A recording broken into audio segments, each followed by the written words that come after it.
Hello, everybody. Welcome to hashtag Wisdom Weaver with Velva Dawn. We are having a little bit of technical difficulties here, but we are going to figure it out. So just bear with me one sec while I bring on my guest who is coming here in a moment. Here we go.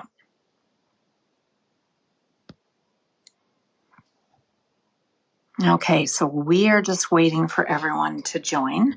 So it's Pink Shirt Day. I got my pink shirt on here for hashtag Be the Change with Gems for Gems. Jordan Guilford was my guest actually last Wednesday for...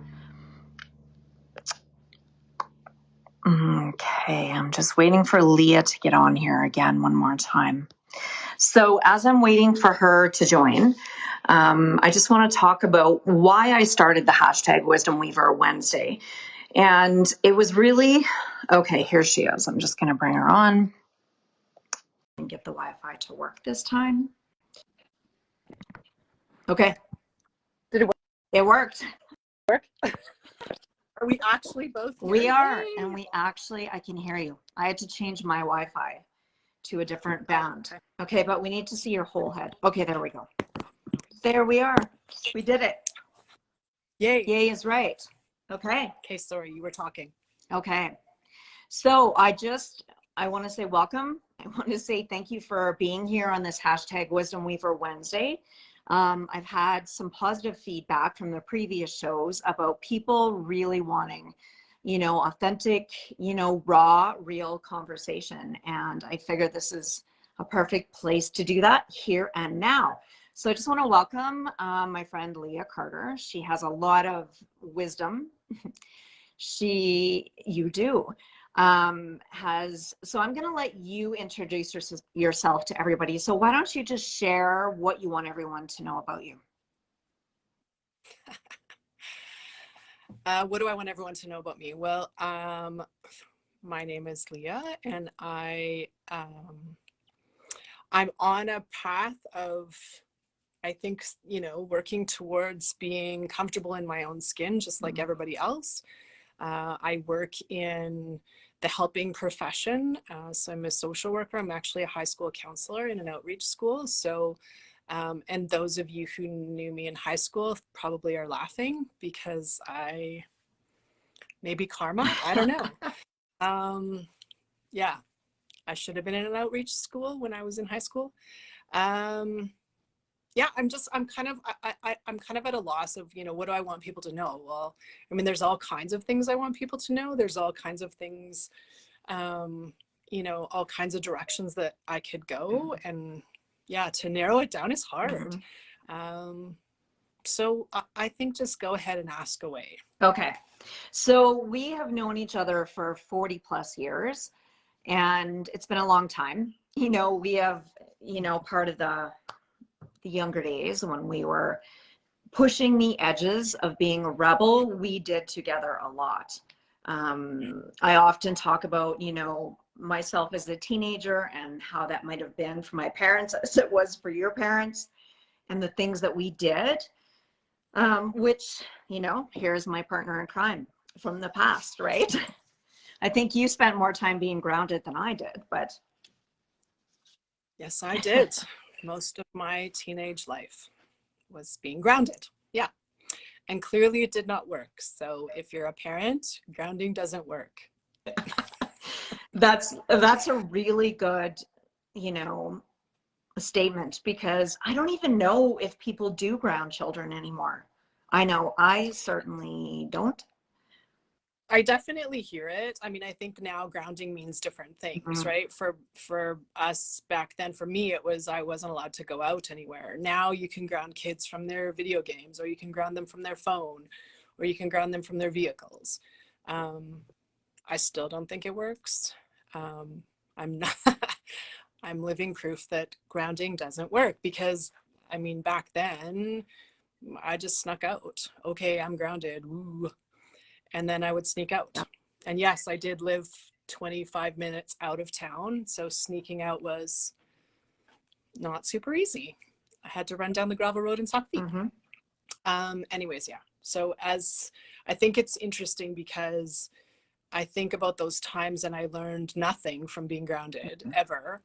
You know, and so what I did learn though is as a parent, that's not something I was going to do because I knew it wouldn't work.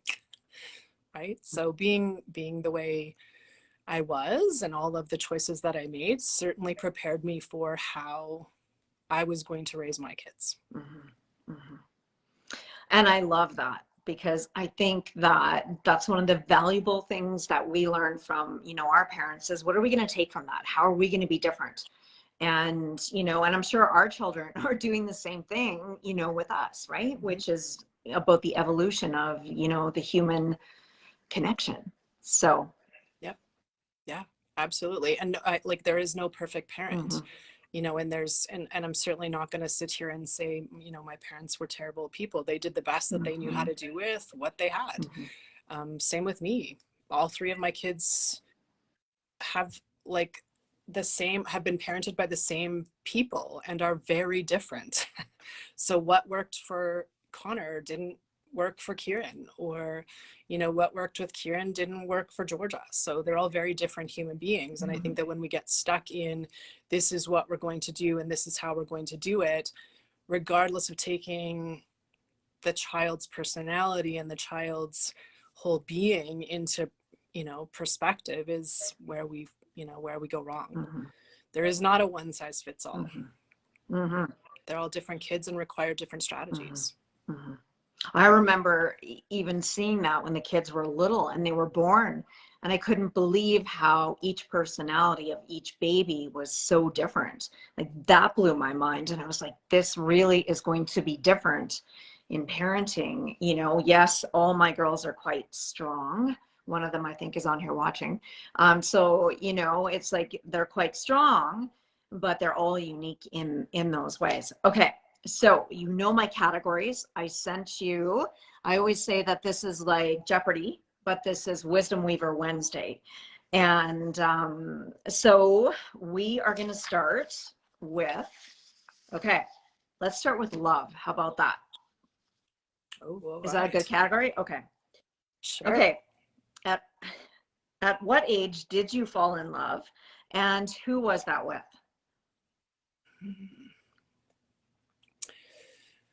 What age did I fall in love? I don't know. I thought I was in love a lot of times, but I don't think I really knew what love was. I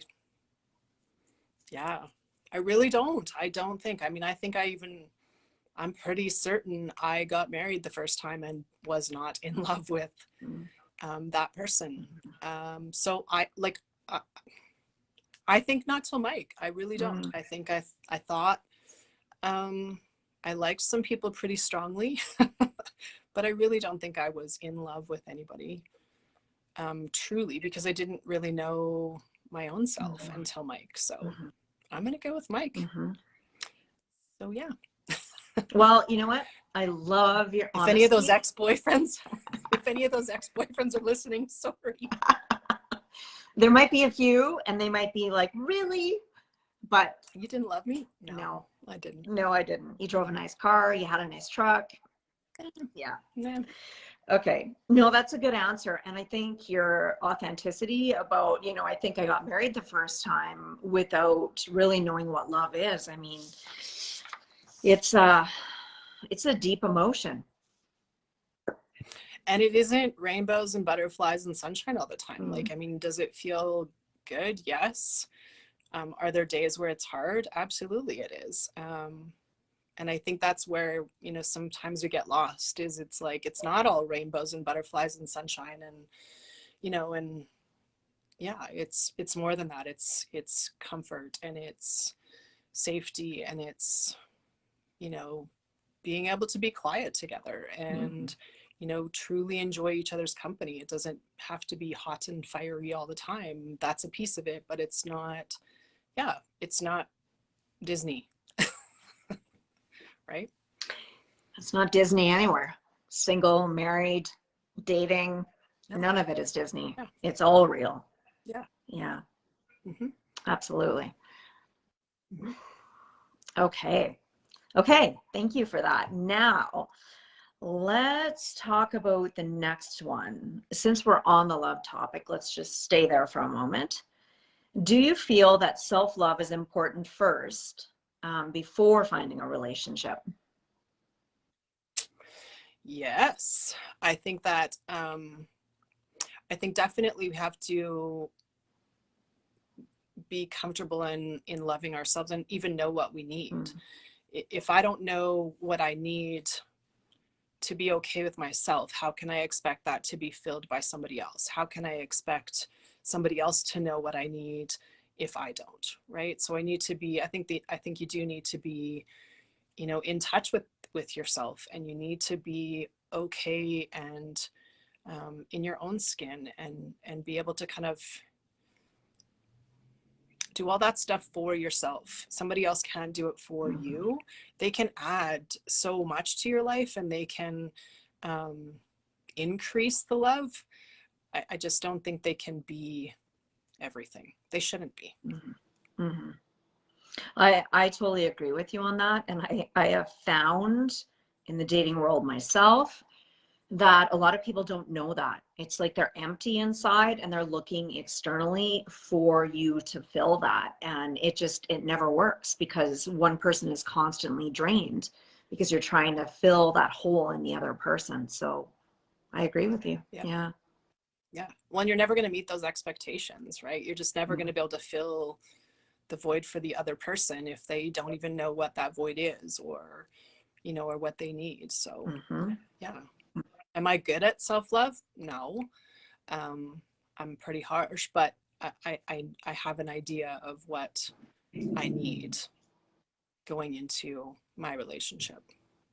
So what are some things that you do for yourself to love yourself?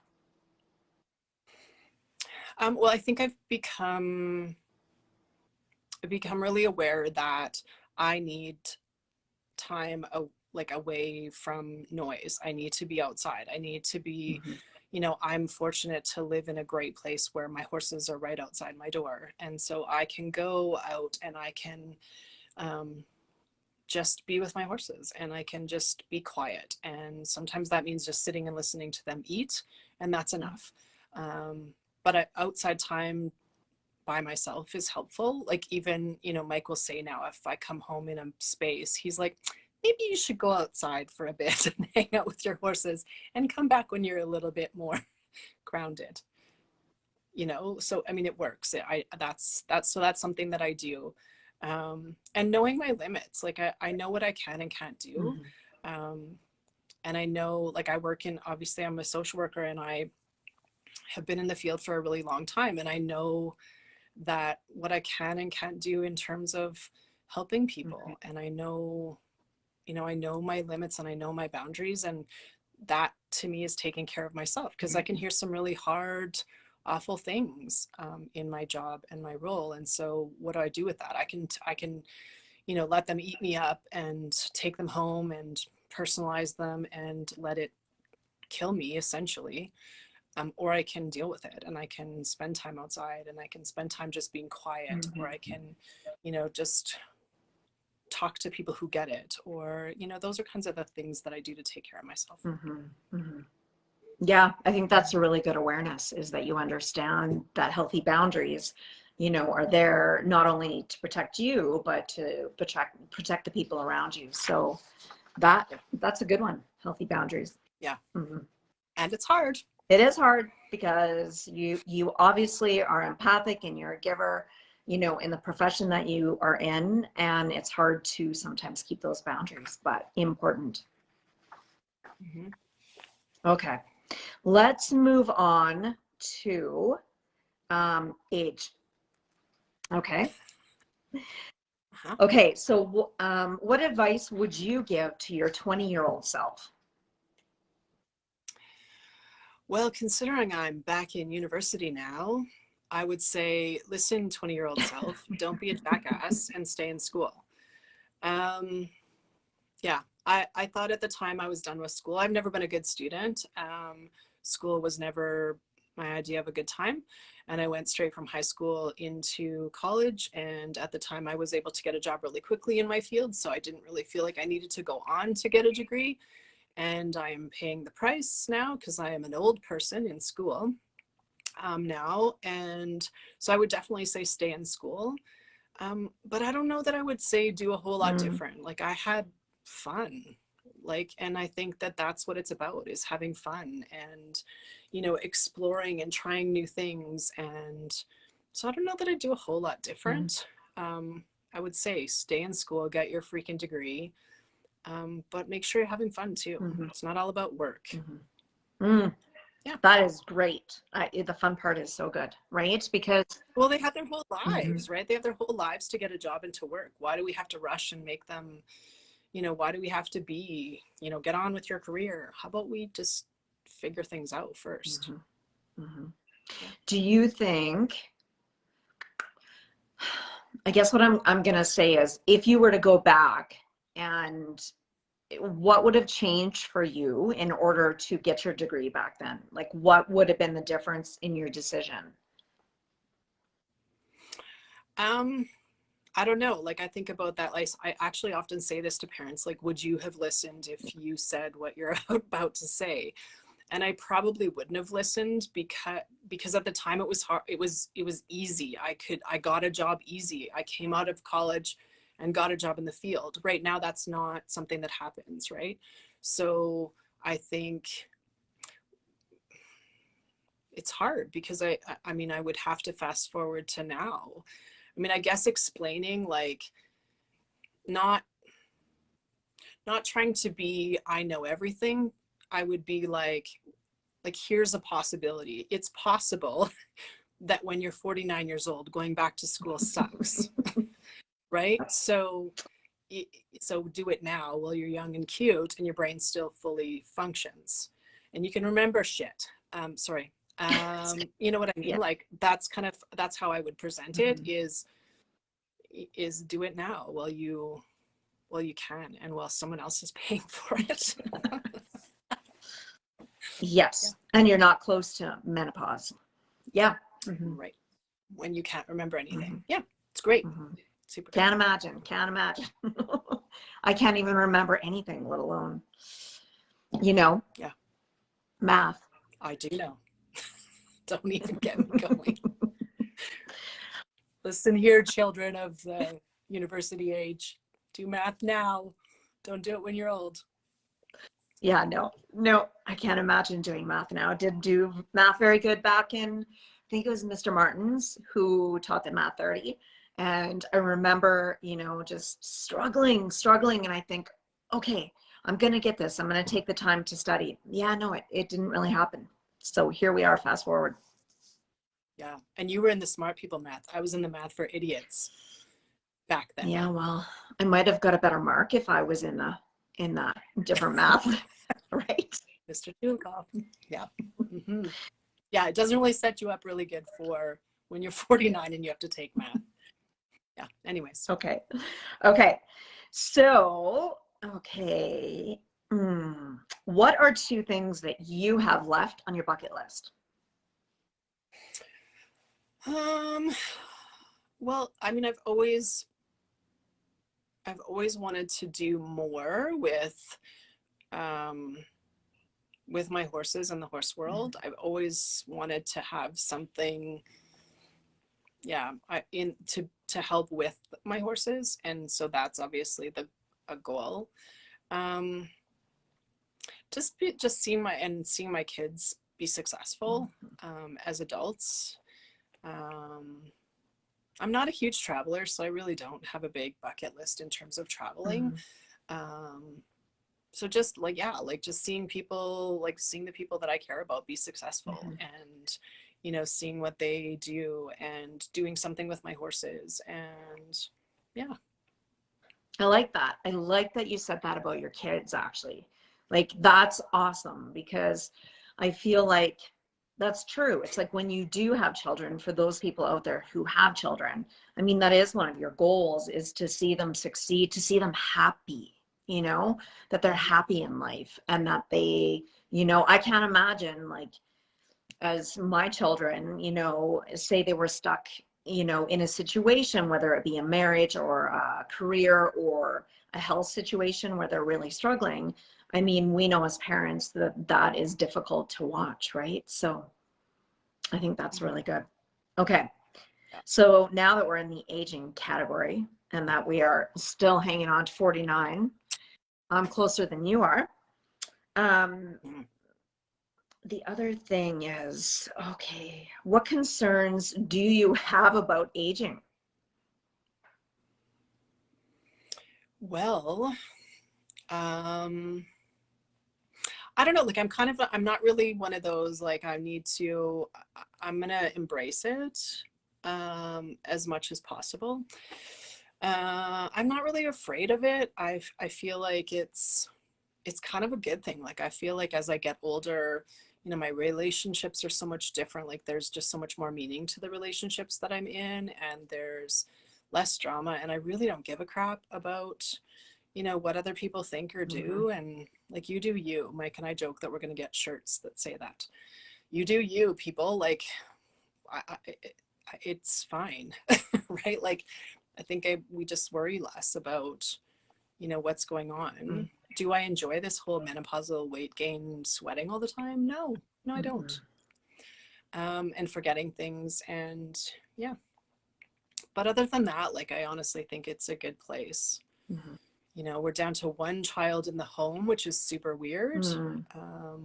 When you think that I've been parenting for 24 years, that's a long time. And then you just have one, and it's weird. Yeah. But yeah, it is weird. It's like that void, right? And then you have that time and you have that space and less groceries, and you're thinking, what do I do with that time? What do I do with that space? I mean, you're going back to school, and you're doing that and adding all that in, so your plate is fairly full. Yeah, I mean, it's good. It's all good stuff. It's just, yeah, that change. And I can see how, for some people it can be really hard, because it's definitely a transition. It's definitely a change that you either adjust and you sort things. My sister is I know, nice. I see her. She's lovely. You know what I mean? Like, it's figuring that out. It's every different transition can be hard and can be challenging. So what do you do with them? So I'm just going to read what Jody said. Jody is Leah's sister, and she said, my sister is an amazing human, always so proud of all she can do, which is true. I totally agree with you, Jody, on this, that, you are an amazing human. And so I'm sitting in my office. The phone is going to ring. Okay. It's okay. It will go away. It's all good. Okay. So we're in the age category. Okay, so let's just do this, because as women, and today is part of the Pink Shirt Day, anti-bullying is, which I feel is important, because I know that you and I always weren't the best teenagers when it came to, relationships and positive, self-esteem. So I guess what I would say is, what do you like most about your appearance now? You're hilarious. At the moment, to be honest, no, there's not a lot. The changes are not pretty right now. I was just talking to my friend, and we were talking about the menopausal weight gain has not been nice to us. And what are we going to do about it? So yeah, at the moment, I mean, I'm good with the changes, just not loving the weight gain. So that's a challenging question for me right now. Okay, fair enough. Fair enough. I always want people to be honest, and you can't. Oh, I'm being honest. Which, yeah, and then we've got all this, COVID stuff on top of it all. It's not really helping everybody. No. Okay. No. Let's go to the taboo section. Okay. Oh. I know. All right. Okay. Have you ever been in love with someone and never told them? I don't think so. I don't think I have. I don't think so. No. Okay. Because I really, honestly, like I said, I mean, I think Yeah, I was kidding myself when I thought, I mean, I think I liked people. I had good relationships, but I don't think I was ever really in love. So no. Okay. Okay. Now I want to go back because I know there's some deep topics and I want to hone in on those with you. Okay. And I know we talked about this previously. So let's talk about, we talked about, you know, whether we were going to talk about anxiety, depression, you know, suicide. I know you've had experience with suicide, you know, in your life, in high school and as an adult with people that were very close to you. So maybe let's go back to high school and let's go back to your experience with suicide, you know, in high school, and what message, I guess, would you have, or wisdom, what wisdom did you extract from that time? That would have been when you were in grade 12, right? You know, what exactly could you share with others that helped you in that situation? Yeah, so in grade 12 when I was 17, my boyfriend at the time committed suicide, which was huge at the time. Talk about a kick to your self-esteem and your self-worth. Not that it was about me, but it definitely feels about you when you're in there and when you're living it. I think that it definitely put me on a path. I think I probably would have been on this path anyways. I think I was always a natural helper, so I was going to be on this path anyways. I often have people asking why I didn't go more specific suicide, and I couldn't for a really long time, because I didn't want to. Losing somebody sucks, like that. So I really didn't want to, but it definitely did put me on this path. And I think that I think what I've learned is, especially because I work with young people, so I work with youth and have for a million years, is I think that just really having conversations and really connecting with people and knowing when to ask hard questions, and to be honest about it's okay to ask if somebody's thinking about suicide. You're not going to make them commit suicide because you've asked the question. It's okay to ask, it's okay to have those conversations, and it's okay to say, hey, like, you seem off, or what did you mean by that? You know, when you said that, what did you mean? Like now looking back, I mean, I can see things that I should have, you know, asked about, with the knowledge I have now. I'm not blaming my 17-year-old self. I'm saying that with the knowledge I have now, there's certain questions I could have asked. I could have called his parents. I could have, you know, I could have done all these things that I would do now every day, in my work. So it's just asking those questions and knowing people and paying attention to the change in behavior and the change in mood and the things they're saying and the things they're doing. Yeah. Yeah. And I think, like I've said it to kids before, like for me now, it's 30 some years, coming up in March, that he died. And I think, you know, the world missed out on him. The world missed out on what he was going to do. We don't know that he didn't have the cure for cancer. We don't know that he didn't have some incredible invention in his brain, you know, and the world missed out. We'll never know. So that to me is the saddest part, is the world missed out on him, you know, and all the people that make that choice, to commit suicide, is the world misses out, you know, and it changes the people that you leave behind, not always in a good way, but it changes them forever, you know?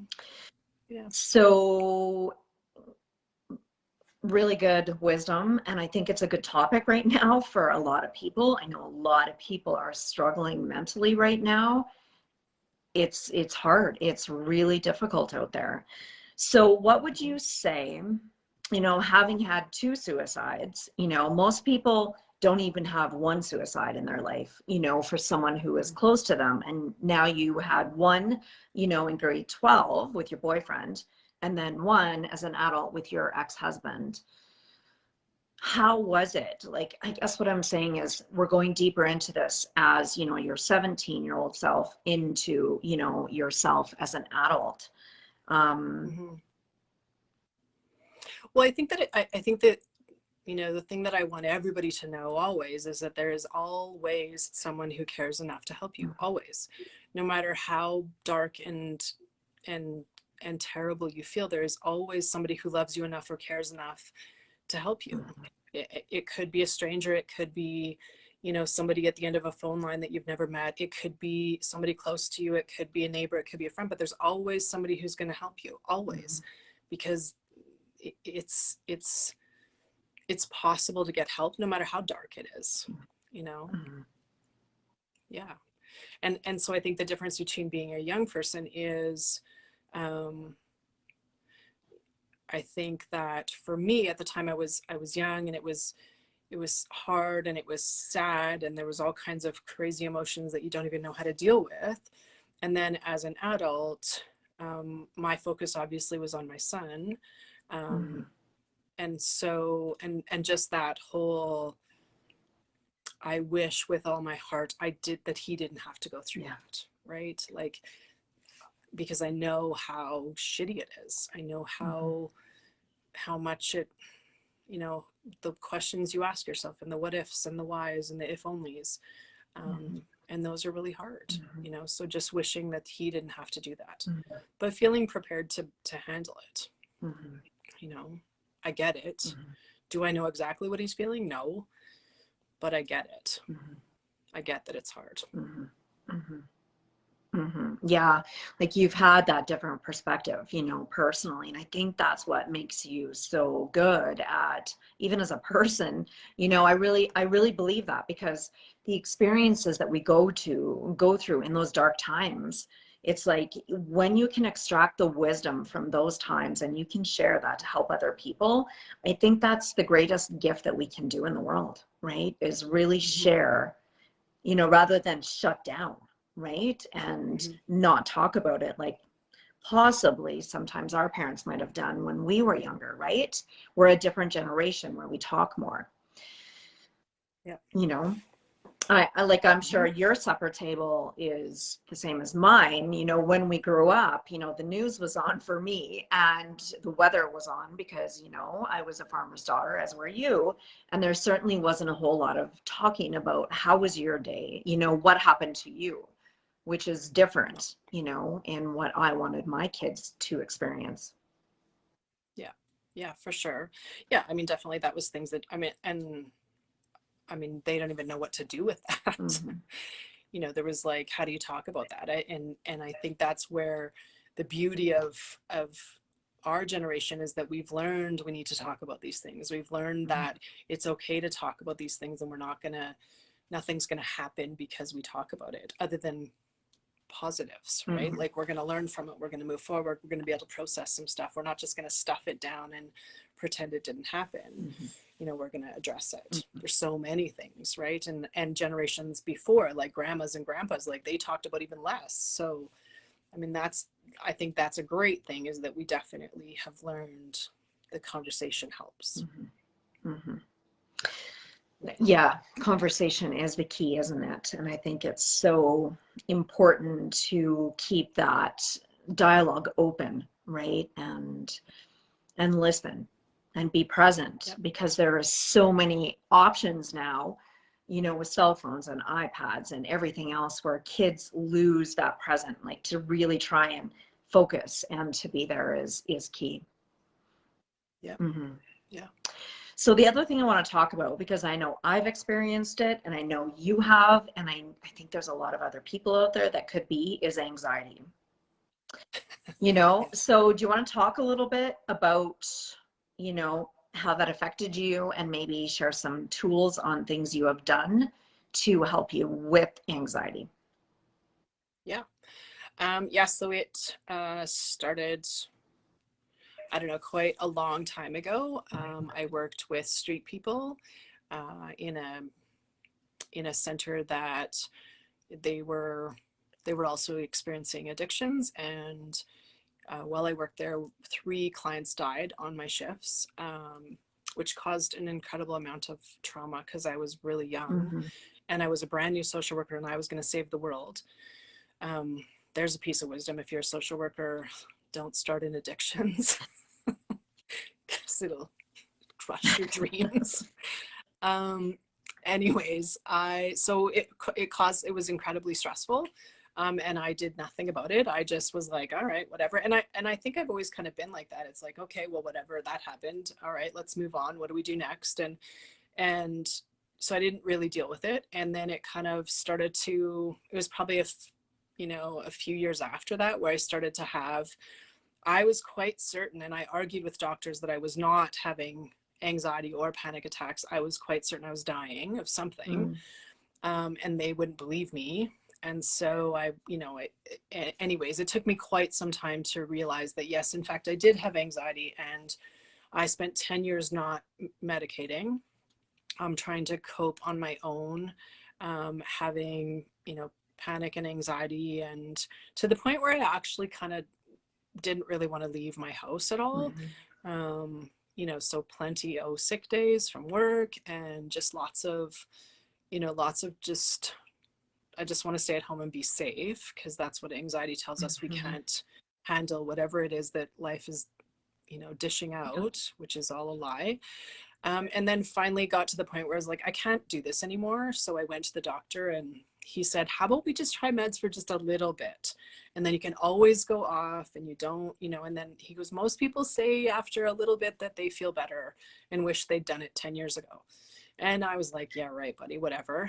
Anyways, I tried his meds and I did feel better, and I did, and it did help. And I could level myself out enough to the point where then I could be like, okay, what is actually happening? Like when my anxiety brain is saying, hey, you're gonna die, I can actually go, okay, well, that's anxiety brain. Logic brain says, no, you're not. And brave brain says you can actually handle this, and you've handled 100% of the anxiety attacks you've had in your life before, and you're going to handle this one. And so learning coping skills and doing things to, take things off your plate, and talking, and I like just even talking and explaining to people that I have it. 8 out of 10 people in the room have it as well, or have experienced it. So learning that you're not alone, because so many people spend time just trying to hide it from everybody. I have it all together, and I'm not having anxiety attacks, and I'm not panicking and wanting to run screaming from the grocery store. So I think, sharing it and reading about it definitely helped. And I didn't want to be on meds forever. And so I worked really hard to figure out different ways to cope. And yeah, I am no longer on meds. I know how to cope. I know what my triggers are. I know when I'm starting to feel it, what I need to do, and how to handle it. So yeah, and I work in schools. I've worked in elementary, junior high, and now high school. And that's the majority of my caseload is anxiety now. And so helping kids to sort of find those skills and find the, strategies that work, and helping parents to, bring down their anxiety and, stuff like that. So it's, yeah, I mean, it's, is it curable? No. Is it manageable? Absolutely. And sometimes I wish I could have a fast forward button for kids to just say, like, just have a quick glimpse. It is going to get better. I promise you, yeah, because it's hard and it feels awful when you're there. So the other thing that I want to expand on a bit, because I feel like there's some people watching maybe that, what are some symptoms that you physically have when you have anxiety? So your body always gives you a clue. So you'll have whatever the trigger might be. For some people it's a social situation. For some people it might be a fear of dying or whatever. There's lots of things that people have that are different triggers. So for me, I was pretty sure that I was dying. And it wasn't that I was afraid of dying. It was that I was afraid of making you feel like I felt when I saw the people die. So I would feel like if I got like a hot flash, which, dear Lord, I'd be in an anxiety attack all the time now. But if I got a rush of a hot flash, I would be like, uh-oh, like I'm going down, right? And so then and then my heart would be racing, and I would feel sick, and I would be, maybe lightheaded or dizzy. So all of those things contribute to it. And then your brain just goes, okay, well, last time this happened, this happened, so we should start to worry right now. And then you just perpetuate the cycle, and your brain creates this pattern that says every time you have a hot flash or a flush, you should go to full-blown panic mode. And so it's a matter of stopping that and creating a new pattern, right? It's not always going to happen, and you can control it. When you have that initial rush, when you start to feel nervous and you start to feel anxious, your body releases chemicals that make your stomach relax and feel jiggly, right? Like, so you can't not feel sick. So just understanding your own body clues and paying attention to them is where you got to start, right? So that you can recognize it. Okay, this is happening. I need to do this. And catching yourself when you're on a scale, if you consider the scale 0 to 10, instead of waiting until you're a 7, 8, 9, you need to be catching yourself on a 4 or 5 to start doing the breathing or start doing whatever it is that works for you. Because once you get to the 7, 8, and 9, it's essentially you're just waiting it out. But I always tell kids too, like, nothing can last longer than 90 seconds. Like, if you have that original trigger, your body can only have this reaction for 90 seconds max. So worst case scenario, count backwards from 90. And just get your brain thinking in a different way. Awesome. Thank you for sharing that, because I feel like there's people watching and some of them are commenting. And okay, so I want to address this one question from Bria on here. I don't know if you saw it.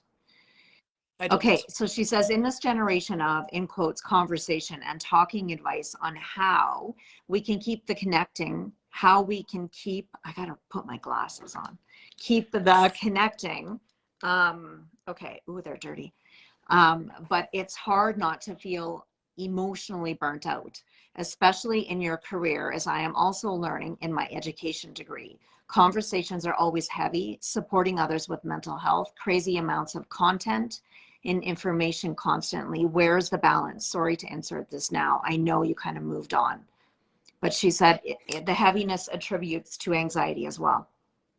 Yeah, absolutely. So, I mean, that's exactly the thing, right? Is there, you have to find ways to be able to let that go.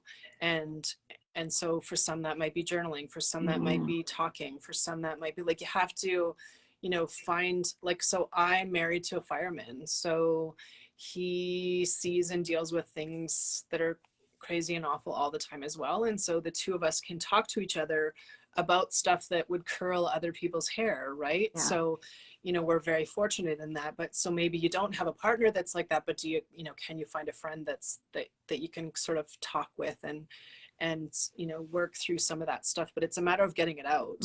And knowing that, like, I deal with stuff all the time with these kids, and I think some days I think, wow, yuck, my job sucks. But I also know that today they felt loved.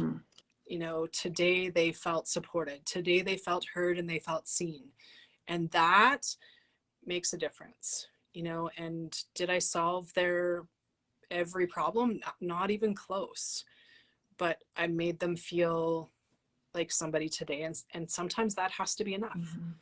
And I know that's hard. And especially in the very beginning, when you want to do it all and you want to take it all and fix it all, I know that's hard, but I think it's just a matter of finding that and knowing your limit. Like, I'm full to the brim. I need to go do some downtime. I need to go do some quiet time, or I can't have one more question, or I can't have one more problem, or, I need to just unwind.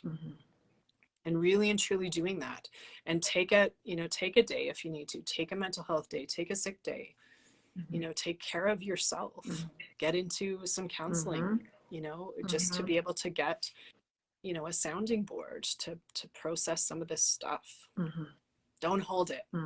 That's good. Good advice. Thanks for the question, Bria. I think that's really important to do because this is a heavy topic, right? It's out there, we're all seeing it, whether it's relationships, whether it's, finances, your children, your career, it's all up. It's all up right now to take a look at and review and to make those changes. So, okay. So now we've been serious. Now let's lighten it up a little bit because that's what I like to do. And that's what I need to do today. Okay. Okay, which of your parents do you think you are most like and why? My mom, obviously. Yeah. Although interesting fact, so I never knew my dad. He died when I was a baby. And I did not go and meet his family until I was in college. So I was like 19-ish. And I remember my aunt walking in to meet me for the first time, and she was like, oh my God. She's like, everything is like him. Your mannerisms, the way you talk, the way you hold yourself is like him. So that was an interesting fact because I didn't grow up with the man, obviously. And so interesting that she saw him in me because I have no reference, right? But I'm most like my mom, for sure. Sarcastic and hardworking and get stuff done kind of person. I know, and it's interesting how you, myself being adopted also, and when I met my birth mom, especially, and just our mannerisms and the way we say certain words, I was like, oh, because she didn't raise me, but here this genetic influence was very prominent, in our connection. So it's that's an interesting fact that I've always found, whether it's genetic or it's environmental. So yeah, it's very cool. Yeah. Okay. Number 7. When did you last cry and what was it about?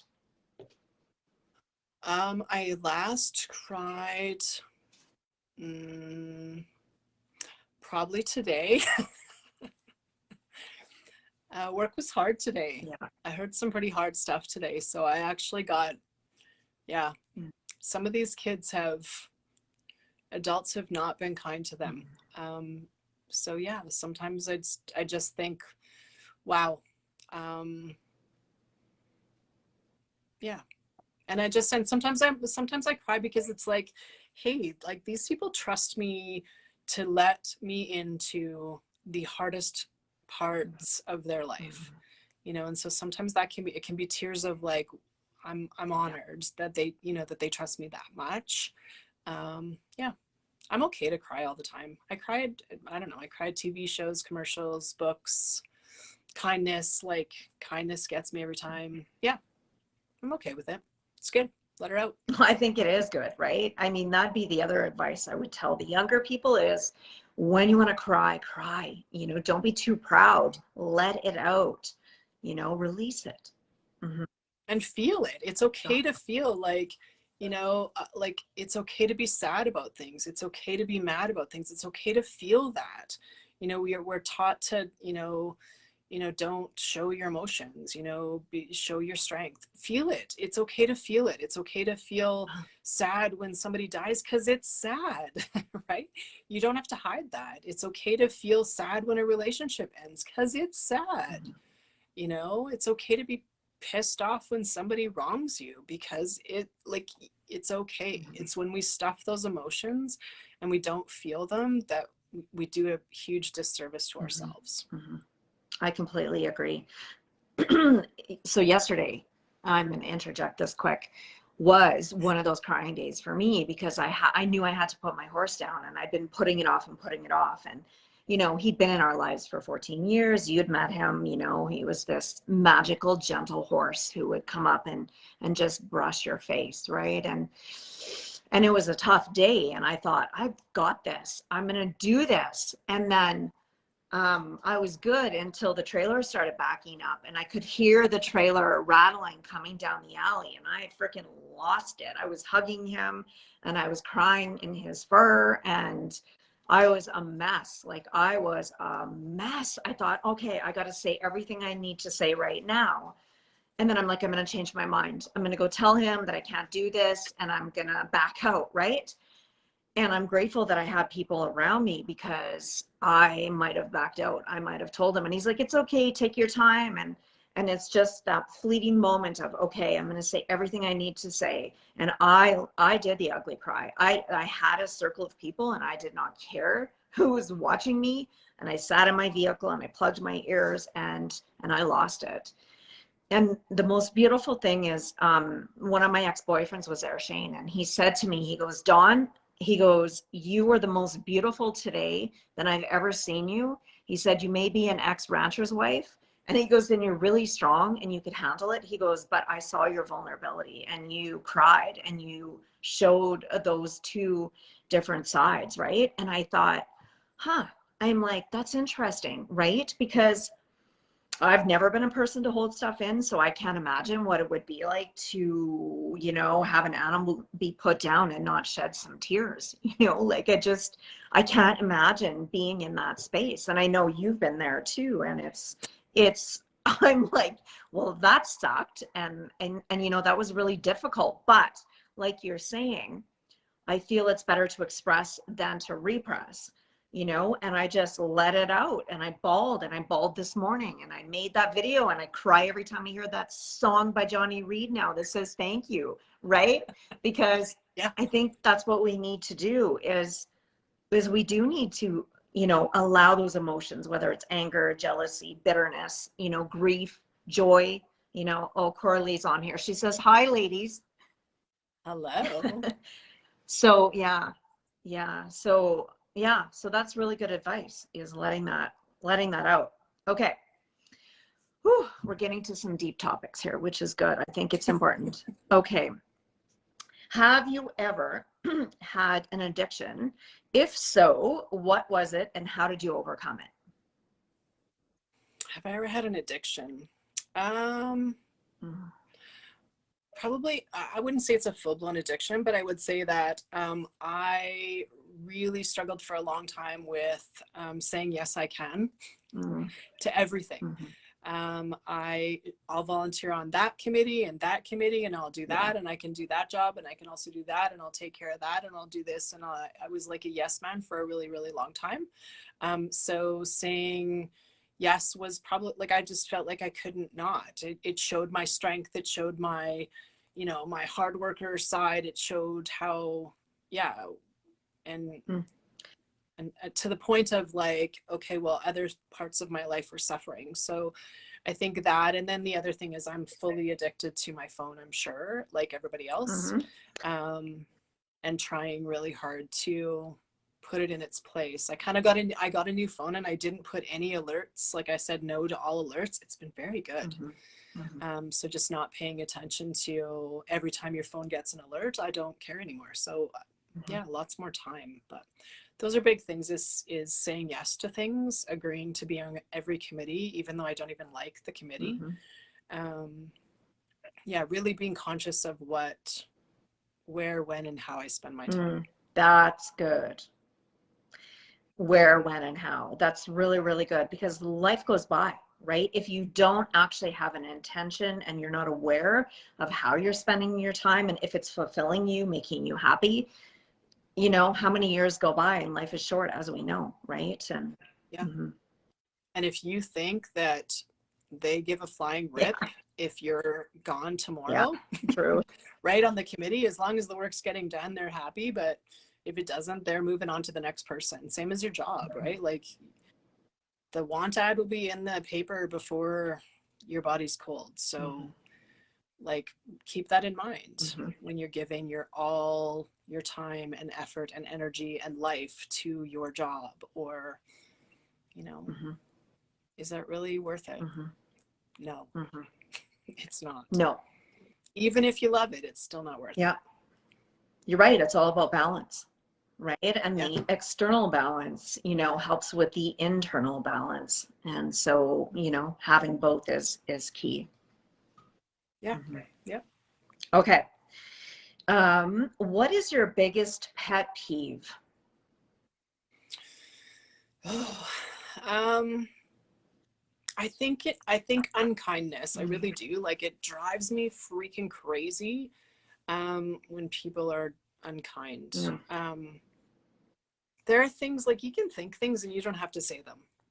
Like, nobody needs to hear your negative, miserable comments. They just don't.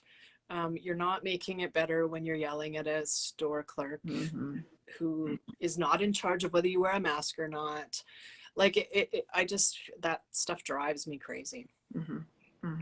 Yeah. Good example too. Good example, right? Yeah. That's a big topic. Okay.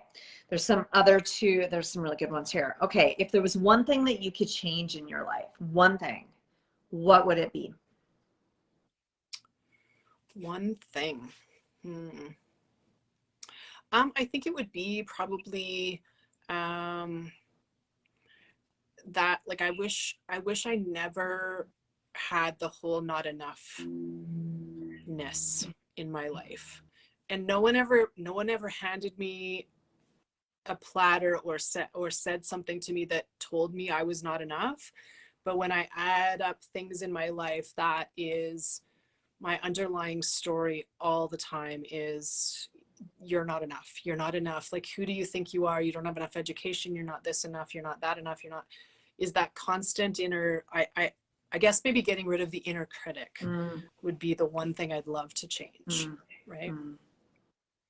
And getting rid of that story completely. 'Cause I can do a lot of work, but that story pops up all the time. You know, I do. I can do all kinds of self-work and change things and be aware, and that story pops up all the time. And don't you find, I mean, what I find is, now I'm 49 and now I'm in menopause, and I'm like, whoa.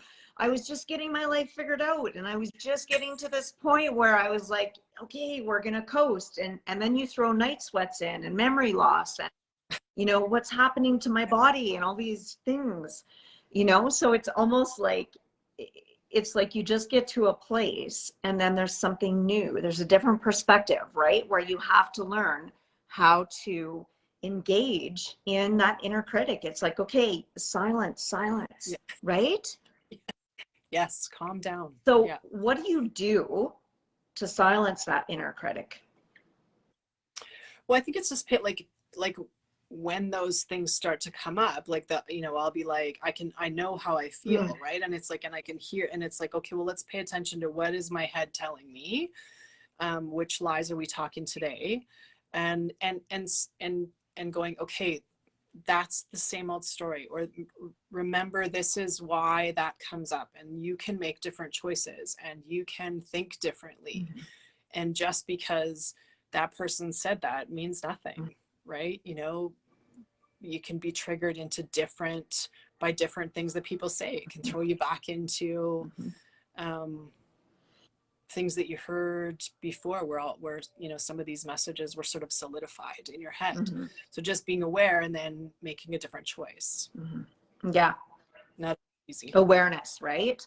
And, you know, one thing that Fauna would always say to me that I always remembered is, you know, I would say something and she would say, well, what would happen if you did do that, right? And she would sort of walk me down that, and I would think, yeah, like the fact that you can explore that option and go there to sort of diffuse it versus, you know, shut it down and not even go there because of the fear. That has worked for me, is just really going down that road. Yeah. Okay. Yeah. Now, this is a good question. Okay, what is the best thing that's ever happened to you? There's so many good things. Like, honestly, there's so many good things. Like, best things. I don't know. Like, I could come up with like I think I could fill pages of good things. Like, people I've met, my children, my husband. I mean, those are like, I'm one of those people that, like, even gratitude practice, like, I don't ever go basic. I don't say, oh, I'm thankful for my family and my children, because that's a given. Like, you know, those 3-4 humans are all incredibly wonderful parts of my life and best parts of my life, there's also a lot of really great things that have happened. You know, getting a horse was, you know, I don't think if I honestly don't know that I would be here in this world without a horse when I was growing up. I really don't. I could ride and run that horse and deal with problems like that was the greatest thing as a youth.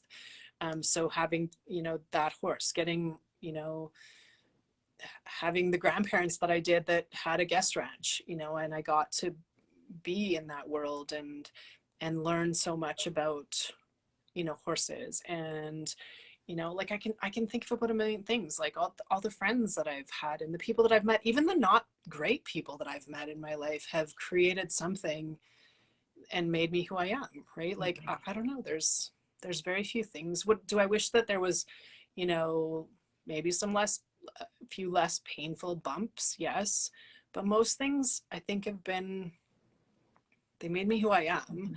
And they were all experiences. I can't pinpoint one great thing because there's lots. But I love that you said that, because you're showing the different perspectives of bringing it all together, right? Like, you know, you were lucky that you had grandparents. I'm lucky too. I mean, the other day I just put that memory on there about the way that I, you know, connected again or felt peace was to jump on, you know, my horse bareback and just ride bareback and just go, right? It was that freedom of just going inside myself and letting go of all the external, right? Which I think there's a lot of great things. So let me ask you this then. And try and pick one. What was one of your favorite things that you loved about growing up, you know, on a farm? Well, at the time I didn't like any of it. My favorite thing would be like access, like the horses and the animals. But like probably greatest memory is harvest dust smell. How's that? Yeah. When the combines are going, it's, yeah, only farm kids get that. Yeah, I think I learned, I mean, there were so many great things about growing up on a farm, but at the time I didn't think so because I was too far away from town and I couldn't go walk to my friend's house and there was a lot of work and I always had to do chores and blah, blah, blah, blah, blah. And now I live on an acreage and right, like it's funny because I was like, I'm never living on a farm again and I'm never gonna have animals and blah, blah, blah. And I have all of the above. Yeah, and I just like the, you know, learning to work hard and, you know, appreciate what you have and, you know, just being outside, you know, and creating things, right? Yeah, no, I think that all the time. I think I'm so grateful to grow up on a farm, to work hard, to know how to change a tire if you have to, you know, and you can dress up and be that other woman if you have to. But on the flip side is, you know, you can do what you have to do. And I think that's so empowering as a woman, right? That you have that inside yourself. Sometimes it makes you tough where you're not as vulnerable, but that's a learned thing. Okay, so I'm going to ask you one more thing and then I'm going to leave. You know, I've taken up enough of your time today, but the one thing, especially with today being Pink Shirt Day, what is a message that you would like everybody to know about? Well, I think that everybody has a story. Everybody has stuff going on in their life that is not written on their face, that is not written on their shirt. And we know nothing about it. So just because you look well put together or you look like a train wreck, that is, everybody has a story. Everybody has something that's going on for them. And I think we can make it better or we can make it worse. And I always want to try to be the one that makes it better. Like I want to ask you how you're, you know, how's it going, and actually stop to listen to the answer. I want to, I want to be able to notice if, you know, there's something going on, or if there's a change. I want to hear you. I want to see you. I just think that we can always choose to be kind, and we can always choose to help, and we're never ever going to regret that. Even if people are arseholes to us, that says more about them than us. So choosing to be kind, and I'm not saying, you know, become a doormat. I'm not saying allow people to walk all over you and don't have a spine and don't stand up for yourself. I'm saying just be kind, treat people the way you want to be treated, you know, and make a difference. Like, if we stopped being okay with, you know, people being mean and nasty, it would stop. If we stopped ignoring it, if we called people on their shit, right? Like, you know, don't talk to people like that. It's not okay. You know, don't post stuff that is hurtful and mean and awful, and, you know, and yeah, accept responsibility when you screw up. And when you screw up, which we're all going to do, make it right. Figure out a way to make it right. Saying sorry is one thing. Your actions are a total another thing. Yeah. Yeah, no, thank you. I agree that both your actions and your words need to line up to show the full flow of your kindness. So do you want to share a little bit quickly here about Sundance Lifeworks? Well, Sundance Lifeworks is an ever evolving thing. The whole reason why I've gone back to school is to get my master's, so that I can, so that you can come to Sundance Lifeworks and use your benefits if you have them. But it's an experience that I'm combining all of the worlds that I'm part of. So my counseling world, coaching world, horse world, and combining them all to help people see their full potential. It's really, sometimes it can be really hard. Like, talk therapy can be really, really hard. But if you can incorporate a horse in that, I can often parallel what's happening in your life to what you're seeing in the horse. You know, your energy, the horse will pick up on your energy and will react accordingly. And so we can talk about that and, you know, make some adjustments. The horses always have incredible teachings. If we stop and listen, and if we, not everybody gets that experience. So, you know, Sundance Lifeworks is, like I said, ever evolving and changing to, yeah. So still growing, still not 100% certain, but there's some really cool things that have come out of people coming and working with me and my horses. Yeah. So as I get more clear, more stuff will come out. Eventually, yeah, I'd like to be able to work with, I mean, I love working with women in transition, and I love working with, you know, not even necessarily women, but, you know, people in transition that are trying to figure out a change, or, you know, people who've dealt with hard stuff, and helping them through that. And the horses are incredible teachers and partners in that process. They are. Yeah. They are. And I think what you have compiled together with your own experience, you know, from your childhood to your teenage years as an adult, and you've culminated all of that. I think it's dynamic what you've created.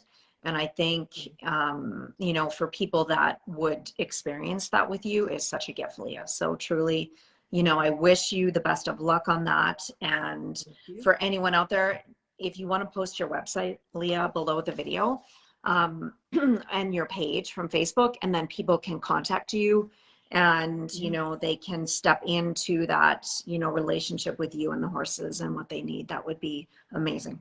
So. Perfect. Thanks. All right. Do we have any questions? I saw people typing. Is there questions? So Coralie says it's interesting to listen to both of your memories about farm life. I was definitely not a typical farm kid. Yes, you were not the same as, but in some ways you were. Okay. What else? Ashley says, thank you for showing up today. I feel your pain, sending you so much love. Yeah. I'm the type of person that I tend to need to keep busy so that I'm not crying in my bed in the fetal position today. So it's perfect. Okay. So Ashley also says, my spouse's father passed away when he was a baby as well, and he looks identical to his dad. His family says his personality is identical as well. Okay. So she was, yeah. Cool. Yeah. Okay. What else? Bev. Hi, Bev. Who else is on here? Okay. Jadine. She says, thank you for sharing this. 100% agree. It needs to be talked about and learned about. I've struggled with anxiety myself, not knowing what a panic attack really was until after I experienced one. The people around me didn't know about it either, so it added to my attack, not knowing what was happening. Okay. Mm-hmm. Okay. Well, and people often don't know how to deal with it, right? Mm-hmm. Like, I mean, when I first started, my husband would be like, well, just relax. Mm-hmm. It's like, never in the history of the word relax has you saying relax ever worked. Yeah. So don't say that. Yeah. You know, so it's about educating the people around you too, that you love on, this is what I need when this happens. You know? Good point. Yeah. Very, very good point. Very good point. Okay. Yeah. All right. Okay, cool. Thanks for doing this. Yeah, thank you. Thank you for all that you're doing in the schools, in the community, as a mom, as a friend, you know, as a wife, for everything you're doing. Truly, you are a remarkable woman in all that you do. I've known you a long time, and your heart is grand, and I treasure you and all that you bring. So thank you for doing this. Thank you. All right. Okay, everybody. Thank you for joining us, and we will see you next Wednesday. Goodbye.